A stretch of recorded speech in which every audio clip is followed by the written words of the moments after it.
I discovered that I have fans from all over the world. So I decided that my first video of the season would be a widescreen world premiere. Literally.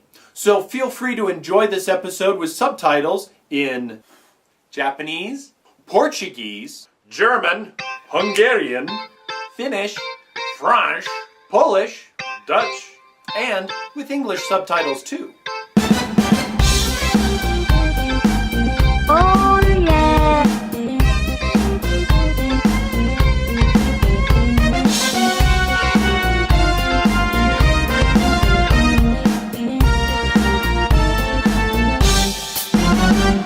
So to begin with, we're going to do a game that people have been asking me to do for quite some time, but I hadn't played until actually just recently.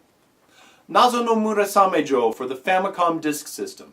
It's a pretty straightforward game that looks a lot like the original Legend of Zelda, but it plays a lot differently. Edo, Japan. An odd golden object has fallen into Murasame Castle and now evil has taken over. It has even brought life to the gigantic statue of Murasame.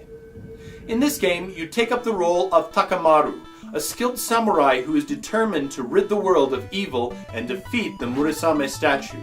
There are 4 castles between you and Murasame Castle, so it's not going to be something that you can play through quickly. Luckily, there's a save feature to this game. You have to get to the castle first though, and along the way all sorts of evil baddies are coming after you. Fire ninjas, invisible ninjas, exploding ninjas, flying ninjas, and then you have to avoid landmines, fire breathers, thieves, evil tengu, demons, guards, and that's just outside. Inside the castle, you have to face even more ninjas, more demons, more bombers, more fire breathers, and more guards. Oh yeah, evil isn't piddle farting around. Evil means it. Evil wants you dead. And to defend yourself, you just have your sword and some throwing knives. Well, some of the good spirits of Japan want to help you out. Think Amaterasu. But dig this, you can knock away the shuriken that enemies throw at you, and it does it automatically. Yeah, no switching between weapons with the select button or pausing the game. No, the game switches between weapons for you. How spankin' cool is that? You gain power-up items for your weapons, but those will disappear if you happen to die. Some of the kind tanukis can give you special power-ups. You can gain a better long-range throwing knife, a short-range fireball, an invisibility scroll, which makes you invulnerable for a short time, and a lightning spell, which destroys all the enemies on the screen. They can even grant you 1-ups. Scrolls that are dropped by enemies will power up your special abilities, but be careful about running out. Presents left by spirits can grant you faster or water walking, short-term invulnerability, and even healing. But they really want you to improve your projectile throwing. Hey, could you turn that off now? Oops, sorry. Thanks. The white crossbow shoots faster projectiles, while the colored one shoots in more directions. Sometimes you may get a shogi tile. The rook shoots in all 4 directions. The bishop shoots in 3 directions, and the king shoots in just 1 direction, 3 times. Here's the controls. The A button is your normal attack button. To do a special attack, press the B button.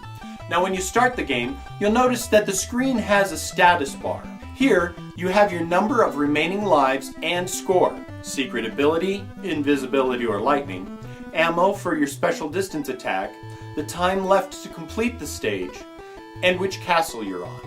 Even when going to the castles, you will always travel east to west.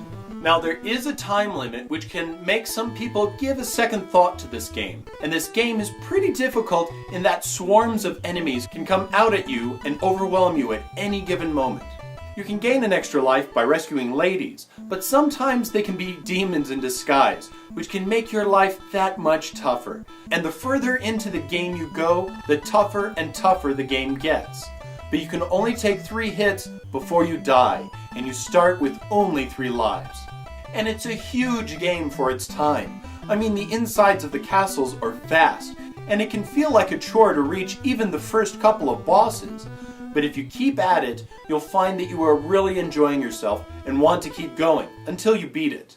So, to wrap things up, Platformer and top-down enthusiasts will get a kick out of this game. It's challenging enough to draw in newcomers and not just retro gamers. I'm not gonna lie to you, this is one tough game. It starts off pretty simple, but the hordes of enemies is where the challenge lies.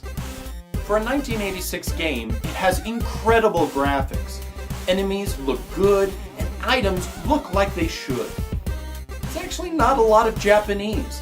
The story is in Japanese, as is the save state, but it'd be easy to pick up and play by pretty much anyone. The controls are extremely simple.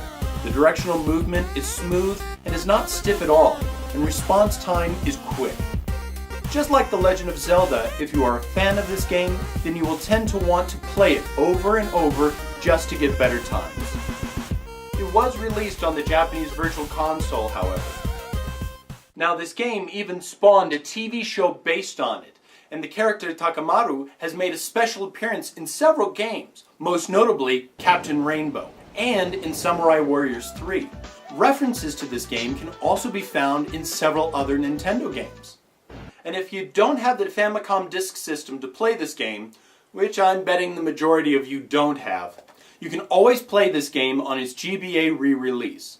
It's about the same price as the disk system game. Wait a sec, GBA?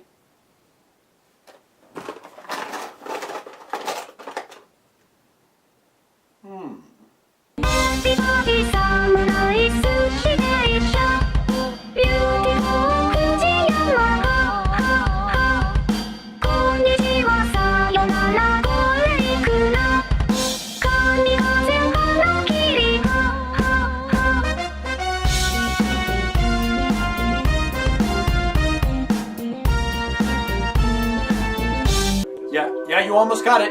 Yeah! Wow, you're really good at these games. Well, I have had over 1,000 years of practice. Really? You don't look that old. Flat